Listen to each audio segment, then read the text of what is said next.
നമസ്കാരം KSEB. ഇതെന്താ current ഇല്ലാത്തത്? മാഡം എവിടുന്നാ വിളിക്കുന്നത്? കൂരാച്ചുണ്ട് കേളോത്തുവയിൽ നിന്ന്. മാഡം ആ ഭാഗത്തെ ടച്ചിങ്സിന്റെ പണിയുണ്ട്, അതുകൊണ്ടാണ് കറണ്ട് ഇല്ലാത്തത് കേട്ടോ.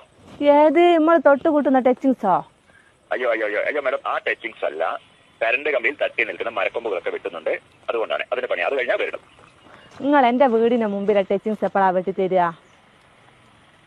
നിങ്ങളെ വീട് കറക്റ്റ് ഏരിയ ഒന്ന് പറയാവോ? കണ്ണാടിപ്പാറ പള്ളീന്റെ അടുത്ത്. കണ്ണാടിപ്പാറ പള്ളിയുടെ അടുത്ത് ഏകദേശം 2 മണിയൊക്കെ കഴിയും കേട്ടോ. അല്ലോ, നിങ്ങളൊരു 11 മണിക്ക് മുമ്പായി വന്നിട്ട് എന്റെ ആ ടച്ചിങ്സ് ഒന്ന് വെട്ടി തന്നിട്ടുണ്ട്. എനിക്ക് കറി വെക്കായിരുന്നു. മാഡം ഈ കറിവെക്കലും നിങ്ങൾ ഈ ടച്ചിങ്സും തമ്മിൽ എന്താണ് ബന്ധം? അത് എന്റെ മുരിങ്ങേന്റെ കൊമ്പ് നിങ്ങളെ കമ്പിമേലാ തട്ടിക്കെടുക്കുന്നത്. അതൊന്ന് വെട്ടി തന്നിട്ടുണ്ട്. എനിക്ക് അത് ചക്കക്കുരുവിലിട്ട് കറിയും വെക്കായിരുന്നു, മുരിങ്ങേന്റെ ഇല ഉപ്പേരിയും വെക്കായിരുന്നു. മാഡം പരമാവധി വരാൻ പറയാം അവരോട്, ഉച്ചയ്ക്ക് പെട്ടെന്ന് വരാൻ പറയാം കേട്ടോ.